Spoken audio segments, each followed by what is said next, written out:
Good morning everyone. Welcome back to grade 3 mathematics class. How are you all doing today? Today, let's learn some very basic concepts which will help you to learn and understand shapes better. So the first thing is about a point. What do you mean by a point?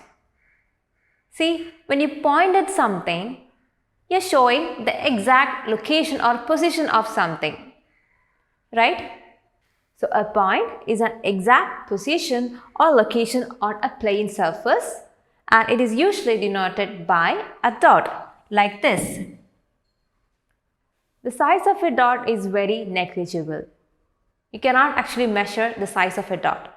So you can say a point is something which do not have any measurements or any dimensions, or we say a point is zero dimensional. Clear? Here you can see an example of the representation of a point. Here you can see a dot and it represents the point A. We usually name a point by using a capital letter. Clear? Now we'll see a line. A line can be defined as a collection of points which extend endlessly in both directions. We usually describe a line by a length.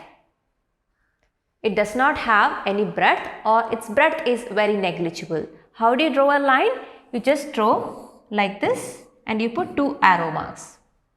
The two arrow marks at both ends indicate that it is endlessly extending, or it does not have any definite length.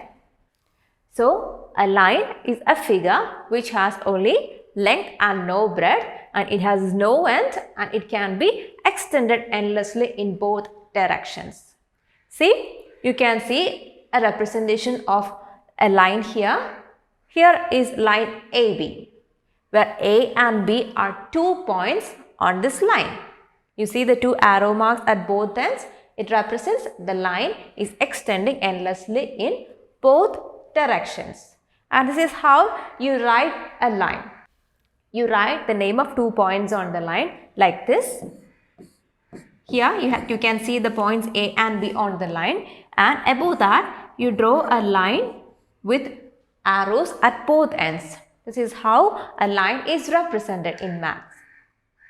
And on a line, since it does not have any fixed length, or since it is extending endlessly in both directions, you can say it has got infinite number of points on it.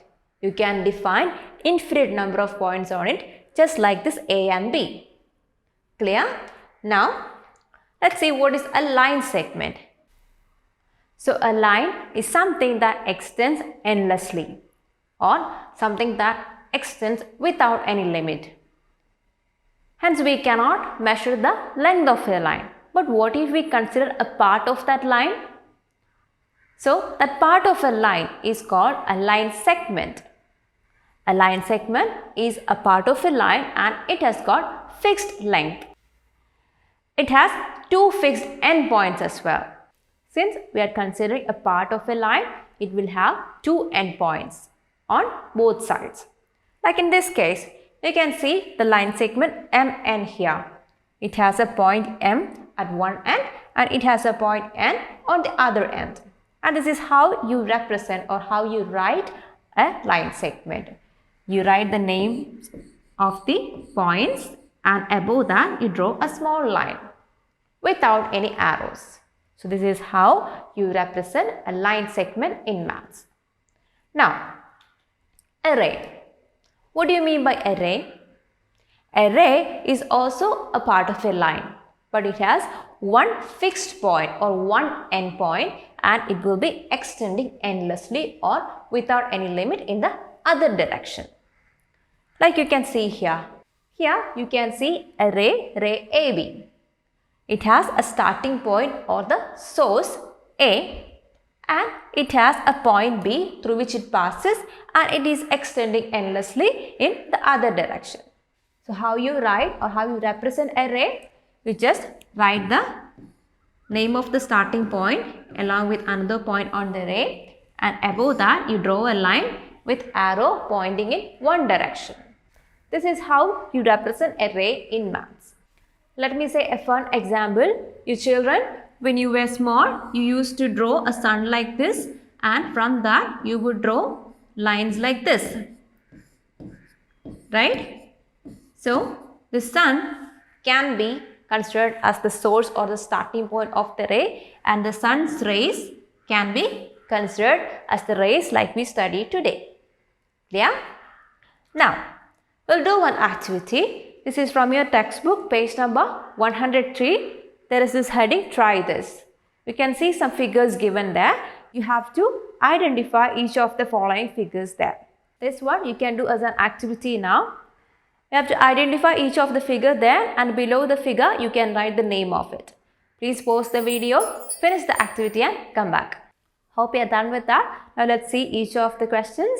Question A, what is it given there? What is that figure? It is a point. It is point A. So you can just write point A below the question. Now what about B? You can see two endpoints, A and B. And what is given there? It is a line segment. Is it extending endlessly? No. It has two endpoints. So it is a line segment. So you can write line segment below that question. In the third question, you can see 2 points A and B, but you can see arrows at both ends of the figure, which means it is a figure that is extending endlessly in both directions. And what is it? It is a line. This is line AB. And here, how do you represent this line segment? This one you can represent like this, which represents a line segment AB, and in C you can represent this line like AB, above that a line with arrows at both ends. Now question D. There you can see a starting point A and it is extending endlessly in the other direction, and there is a point B. And what is that which starts at a point and extends without any limit? It is called a ray. So this is ray AB. And how do you represent ray AB? It is like this, an arrow pointing towards just one direction. So hope you got all the answers correct. Now we'll do one more activity. In the same page you can see this question. Let me read out the question to you. Madhu keeps her belongings on the grid as shown and locates each point by moving vertically and horizontally. Help her identify the position of each item from the grid and write the position to have been done for you.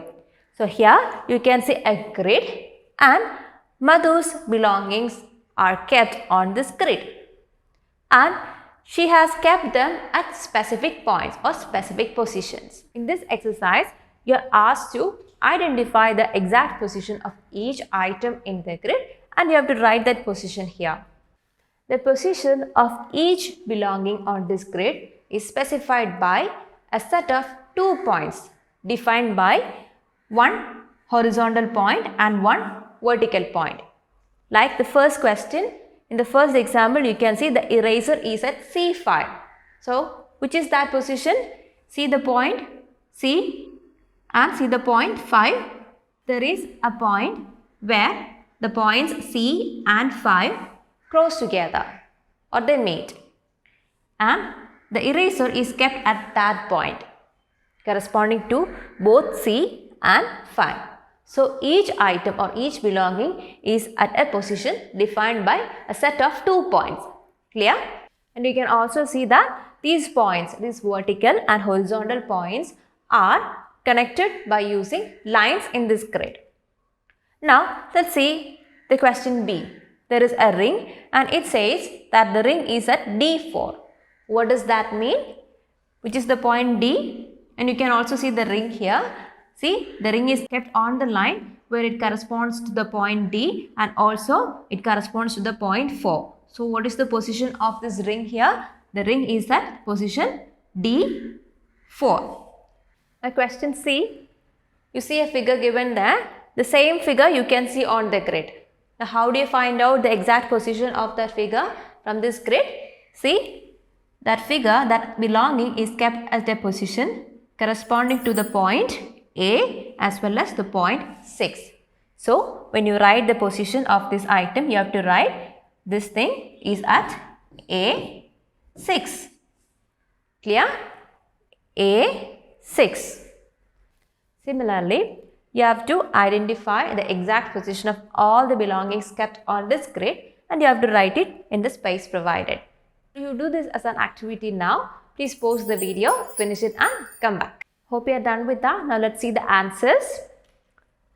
Question C we have already discussed. C is at A6 and D. D is at A4. Did you get it correct? Now E. E is at F4. Clear? And question F, which is a comb. That comb is at C3. Now G, the necklace. G is at D2.